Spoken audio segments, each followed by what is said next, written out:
Shalom, meu nome é Ana e eu quero aqui deixar os meus agradecimentos ao Moré André pelo meu mapa, pelo cuidado, pela sua atenção, pela sua dedicação em explicar cada detalhe. Deixo aqui a minha recomendação para você que quer conhecer um pouco mais sobre a sua alma. O Moré faz um mapa cabalístico e pode te explicar um pouquinho mais. De repente, aquele detalhe que você não está entendendo na sua vida, algo que não está conectando, ele pode te ajudar.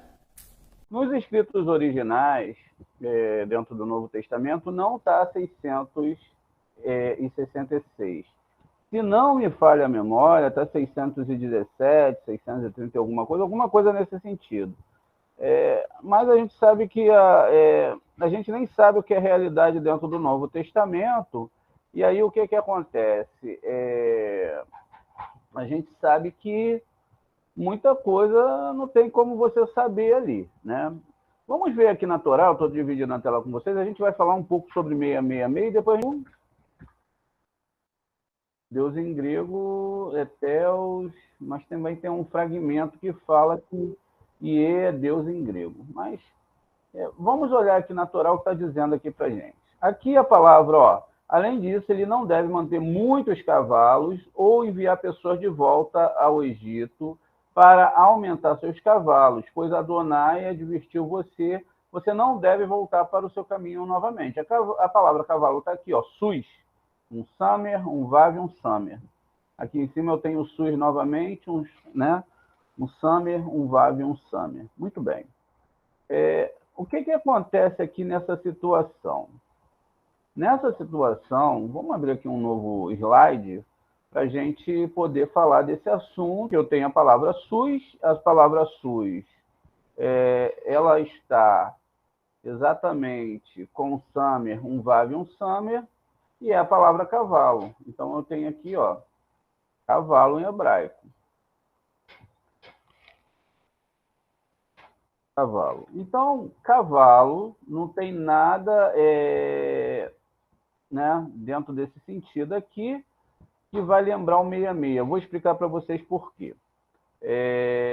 Então, eu tenho cavalo. Aqui, o que acontece? Olha, vamos ver como é que a coisa é complexa e dá para a gente entender de um monte de forma. Eu tenho o Samer vale 60, né? 60. O Vav vale 6. Então, eu tenho um Vav aqui que vale 6. E tem o outro Samer lá do final, que vale 60. Então, não é 666, não é 666. Né? Vai dar 126. Então, é o número que vai dar aqui, é 126. Muito bem. Veja essa primeira questão. Não é 666. Agora, se o cara tirar o zero daqui fica 666. O numeral pode dar, né, cortando os zeros. Se eu corto o zero aqui, ó, aí sim, é uma forma também de gematria. Mas eu falar que está dando 666, eu não posso, né? Porque aí eu já estou indo para o lado da mentira. Então, eu corto esse zero aqui, eu tenho 666. Aí sim eu estou indo para o lado da verdade. Só que existe um problema muito maior. Eu posso fazer um intercâmbio de letra. O que é um intercâmbio de letra? Letras com valores iguais, eu posso substituir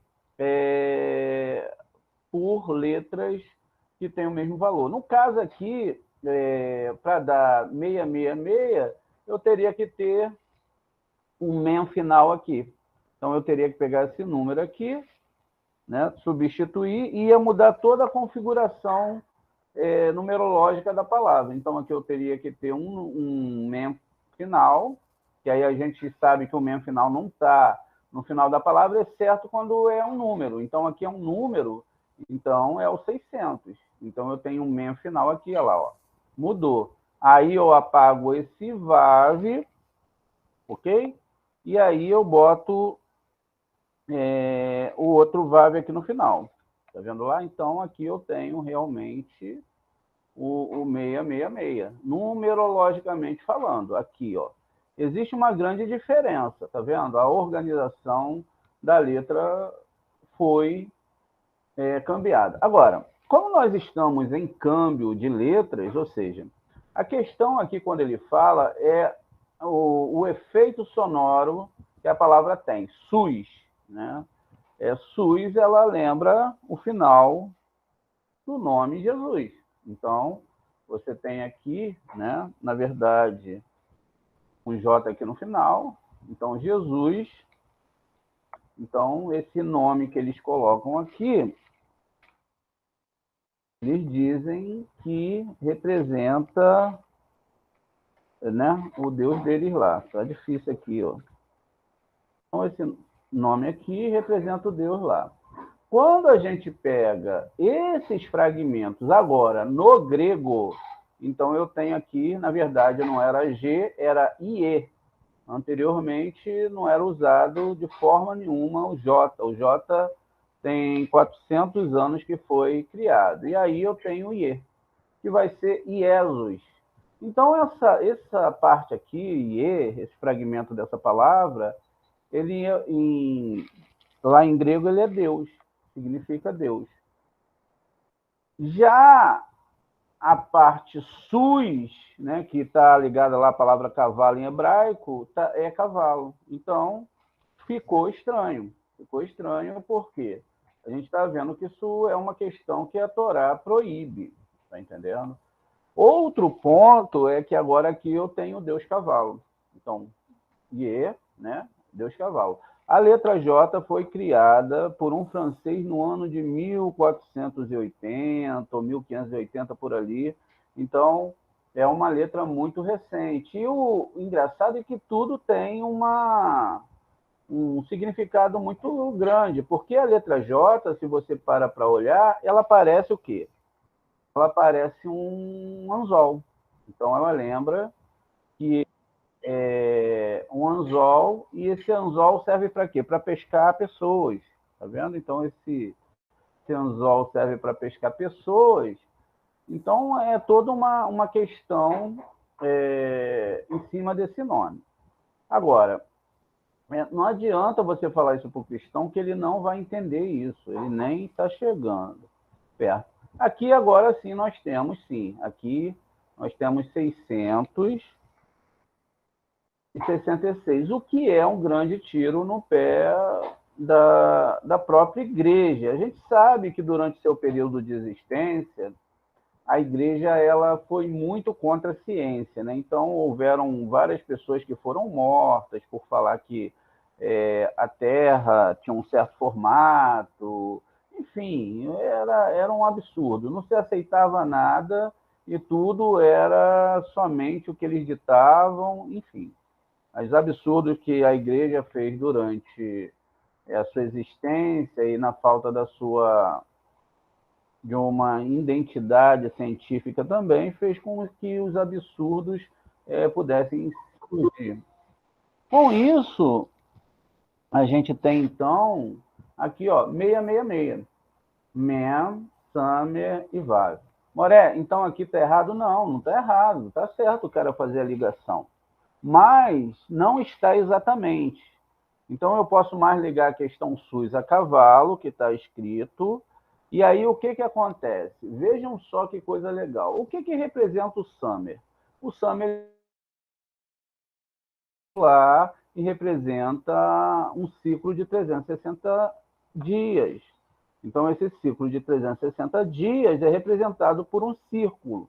Exatamente o que o Summer representa. O Vav é exatamente o conector que vai representar aquelas 6 planetas, que é o Júpiter, Marte, o Sol, Mercúrio e Vênus, e a Lua. Então, esses 6 planetas ali são representados pelo Vav, por isso que o Vav tem o número 6. E o outro Summer representa outro calendário hebraico. O que está dizendo aqui para a gente? Aqui está dizendo para a gente o seguinte, olha só, vocês têm que prestar atenção nos calendários. Veja, 6 vezes 6 dá quanto? Vai dar 360. De um lado ou de outro. Se eu boto 6 de um lado vezes 60, 360 e 360 do outro lado. Qual é o problema do calendário solar? Nenhum. O problema é que eles não observam o calendário também lunar. Então, o calendário ele é lunisolar. Olha só que interessante. Então, quer dizer, aqui está falando de calendários, de festas, de entradas da divindade, etc. Agora, existe um grande problema, e agora a gente entra na área da física, quanto às letras. O que, que acontece? A luz, como nós conhecemos, né, a luz, ela tem uma questão que é muito discutida. Ela tem a sua expansão e a sua retração. Para que houvesse vida na Terra, essa é o que nós chamamos de Big Bang, ele precisou, então, ter uma expansão e uma retração. E o que, que acontecia? Exatamente é isso que acontece a todo momento. Eu preciso que a luz ela se expanda e ela se retraia, ela se expanda e ela se retraia, para que ela possa gerar vida. Sem esse sistema, eu não tenho a vida aqui no meu plano. Então, quer dizer, essa questão da expansão e da retração da luz, veja, ela se expande, se retrai, se expande, se retrai, e tudo isso faz parte de um esquema físico que o Eterno já botou inserido dentro das letras hebraicas. Então, isso tem muito mais a ver com física e com uma questão de se entender esses parâmetros do 66, o que não tem problema nenhum. Além disso, isso também está ligado à hora. Por quê? Um minuto ele tem 60 segundos. Uma hora, né, tem 60 minutos. E assim vai. A divisão no espaço-tempo, onde o homem entende esse sistema de 24 horas, que também tem dentro da Torá. Como a gente vai ver, existem algumas coisas diferentes que nós vamos entender hoje, também fazem parte desse sistema de contagem, e que sem esse sistema do 666 não existiria vida. Então, tudo é uma criação do Eterno, tudo está dentro de uma questão muito mais elevada. Agora, se algumas pessoas vão estar dispostas a discutir sobre isso, então tem que se discutir seriamente. O que nós temos que pegar aqui é o seguinte: primeiro ponto da Torá, chamar Israel Adonai Eloheinu Adonai. A gente não pode deixar de entender outra questão aqui dentro. Olha, o nome Esav. Como que o nome Esav ele é escrito? Ele é escrito dessa forma aqui. A gente já falou sobre isso, a gente está repetindo de novo para que a pessoa entenda. Veja, Esav. Então, Esav, ele se escreve assim, né? Então, tá lá, ó, Esav. Esse aqui é o nome do Esav. Todo mundo sabe que dentro da Torá, o Esav, ele odiava Jacó, né? Eram irmãos gêmeos. E aí, o que aconteceu? O Esav, ele achava que era o primogênito, mas ele não ligava para a sua primogenitura. Então, ele não queria saber dessa primogenitura. E aí, o que acontece? O Esav, a gente já viu que ele tinha uma árvore, porque existia, toda a Torá fala dessa árvore. Tem uma árvore do bem e do mal e a árvore da vida. Então, eu posso inserir aqui no nome do Esav o número 10, que é um Iud. Então, eu tenho ali um Iud, e esse Iud aqui a gente sabe que representa a árvore sefirótica de Esav. Não é isso? Então, olha, veja que interessante. Eu vou deixar essa aula no canal para quando vocês quiserem ver. Tá lá, ó, a árvore sefirótica de Esav tem 10 sefirotes. Porque se a árvore do bem e do mal, né, são com 10 sefirotes, a árvore da vida também tem 10 sefirotes. São irmãs gêmeas. Tá vendo? Irmãs gêmeas. Outro ponto. Vamos avançar aqui. Então, eu tenho aqui, na verdade, escrito o nome Esav. Basta eu, Yeshua. Basta eu organizar. Nesse caso aqui, o nome está faltando uma letra Re. O que não pode acontecer na Torá, porque na Torá sempre foi colocado uma letra a mais, como no caso de Abraão, que se tornou Abraham, e Yehoshua, que recebeu um rei, ele era o Rocheia. Então, sempre vai se receber uma letra a mais. Não existe caso de ninguém tirou a letra do nome de ninguém. Nesse caso aqui foi tirado.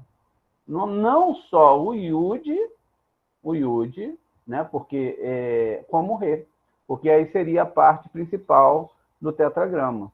Então, não tem essas duas partes, Yud e Rê. Você vai ver que existe essa condição no nome dos anjos. Os anjos eles recebem um Aleph e um Lamed, que representa a divindade no final dos seus nomes. O próprio lado negativo recebe essa parte, né?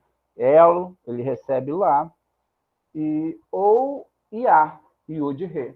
Então, anjos eles recebem, dependendo do aspecto que ele está e da altura que ele tem, ele recebe esse nome. Nesse caso aqui ficou diferente. Por quê? Se você reorganiza o nome, né, você pega e começa a reorganizar o nome, você vai ter aqui, ó, Ie, né, Ie, Shua. Então, você tem aqui um nome que é totalmente diferente, né, do que está descrito na Torá.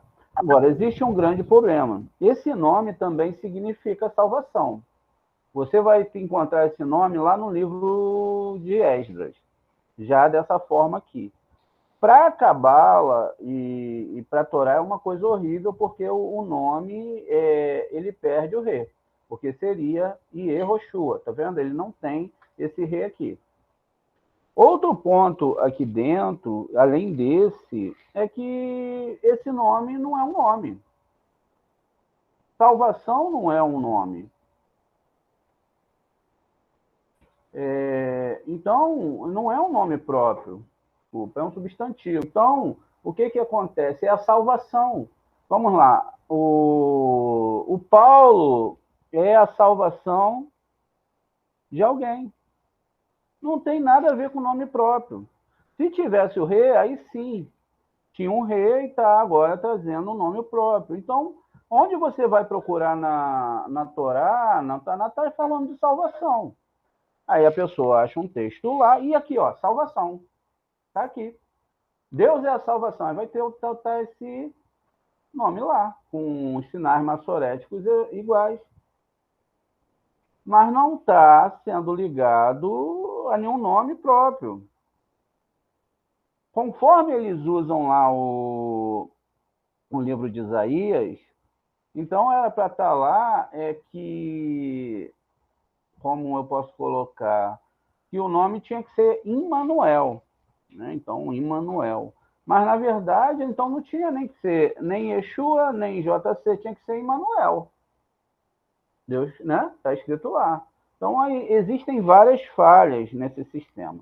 E aí, o que acontece? Como o nome agora aqui da Yeshua e é a reorganização da árvore sefirótica com o nome, o que acontece aqui? Ah, mas aí, como é que eu vou provar para a pessoa? Você tem que partir para a história. Vamos para qual ponto da história que eu tenho que partir? Para o ponto da história que está no Taná. A gente já viu do calendário. Qual o local que daria problema? No calendário. Como que a gente sabe que esses problemas aconteciam? Porque a gente tem no próprio Taná. A gente tem no próprio Taná descrito tudo. Então, quando eu vou lá no livro do próprio Isaías, no livro de Daniel, então eu tenho que estar com essas coisas preparadas. Se a pessoa quiser ouvir, se ela quiser discutir, funciona. Diz aqui, ó, e ele falará palavras contra o Altíssimo e perseguirá os santos do Altíssimo. Quem são os santos do Altíssimo? O povo de Israel que guardou a Torá. E ele falará o que contra o Altíssimo? Ele falará que o Altíssimo não escreveu a Torá e que a Torá é falha, que ele errou no julgamento de certo fulano de tal, e que Deus ele é imperfeito. E por ele ter criado tudo imperfeito, então ele teve que vir aqui e mandar alguém para consertar. Aí diz aqui, ó, ele pensará em mudar os tempos e a lei. Por que pensará? Porque na cabeça das pessoas pensa que o tempo e a lei mudou. O que é o tempo? O tempo é o tempo mesmo, a cronologia da Torá. 5.783 versus 2023 do nosso calendário romano. Um calendário que agora é o gregoriano, que tem 400 anos. Então, veja, agora eu posso fechar o pacote completo. Então, eu tenho aqui agora uma certeza de que isso aconteceu. Porque se eu for na história, quem foi que mudou o calendário? Quem foi que mudou o calendário? JC e seus seguidores. Mas é Yeshua que não tem... Não, teve culpa. Ele que começou isso. Seja lá quem foi esse personagem, ou quem ele é no mundo espiritual. Logo depois, eles perseguiram os judeus, porque não teve religião que mais perseguiu os judeus do que essa religião. Por que eles perseguiram? Porque eles falaram que ele matou o Deus deles, sendo que o Deus deles veio para morrer. Como que ele poderia vir para morrer e não morreria? Então, olha como é que a coisa é macabra, né? Mas aí diz aqui no texto, e eles serão entregues em seu poder por um tempo, tempos e meio tempo. Quer dizer, a própria Torá e o próprio Taná, agora os sábios, Daniel Eron Raham, fala que isso ia acontecer, e eles sabiam que ia acontecer. Tanto é que a gente vai no livro lá de Obadias, vai em outros livros, está lá inserido essa questão. Então, a gente não pode, de forma nenhuma, nos deixar ficar presos por essas questões. E temos que aprender profundamente. Temos que anotar no caderno, temos que estudar muito, muito, muito, muito, muito, até que a gente saiba. Porque se a gente não pega esses pontos, existem muito mais pontos, mas se a gente não pega pelo menos alguns pontos, a gente não vai conseguir desmontar, pelo menos para aqueles que querem aprender. Para aqueles que querem aprender. Eu estava pensando que é brincadeira, leia na Torá, quando eles foram lá nas fronteiras de Edom, e a gente sabe que Edom representa Esav, que é a idolatria e tudo isso, 2 líderes extremamente imensos de Israel morreram, que foram Miriam e Aharon, o sumo sacerdote de Israel. Então, nós, cuidado, porque Edom, ele não é uma brincadeira, ele existe, ele está lá configurado dentro da Torá. Quando a gente ainda pega, e a gente já falou isso em outras aulas, a gente sabe que existe a letra Aleph, né? A gente sabe que existe a letra Aleph, mas a gente sabe que também existe a letra alfa. Então, o que acontece aqui nessa questão? Nessa questão, a gente está vendo que é uma guerra de idiomas. Né? Eu tenho um Aleph aqui, ó, a gente viu isso já nas nossas aulas, mas do lado esquerdo, que se escreve da esquerda para a direita, eu tenho a letra alfa. Então, quer dizer o quê? Que dentro desse contexto, então eu tenho que entender que essas letras, eu tenho a letra alfa. Então eu tenho que entender que essas letras, elas estão em guerras. Estão em guerra. Por que elas estão em guerra? É simples. A guerra ela acontece dentro do consciente do ser humano. Enquanto um estuda a Torá, o outro está estudando um livro anti-Torá. Né? Então, essa pessoa que está estudando um livro anti-Torá, ela vai discutir com a pessoa que estuda o livro da Torá. Ela vai falar, isso é bobagem, porque agora é bem melhor. Antigamente tinha muito ticum, agora eu estou feliz, vou conseguir meu carro, vou conseguir isso, vou conseguir, porque o lado realmente tem poder para trabalhar com o ego e com a vontade da pessoa. E aí o que acontece? Vão acontecer as guerras espirituais. Então você está aqui, ó, você é o Aleph, ou está tentando ir para o Aleph, a pessoa é o Alfa, né? Então tá lá. Aí você vai ter o Beit, você vai ter o Beta, Gimel, o Gama, o Dalet, o Delta. Só o Rei que não tem igual. Então, as outras letras têm correspondentes entre si, mas chega na letra Rei, que representa os 5 livros da Torá, o Eterno não permitiu. Veja, são 2 irmãos gêmeos. Então, as questões espirituais foram sendo mudadas. Houve ali uma mistura e um sincretismo religioso, onde todas as religiões foram misturadas dentro dessa questão. E está falando disso. Está falando de calendário, está falando dos 6 planetas, está falando duas questões espirituais. O que acontece com isso? Quer dizer, o nome do planeta Júpiter não era Júpiter. Todos os planetas receberam o nome de deuses romanos. Só que não tem como a gente explicar para as pessoas se não usar esses nomes. Então a gente ainda está muito longe de aprender as coisas. A gente tenta, muita coisa para aprender ainda. Então o que acontece? Essa é a resposta.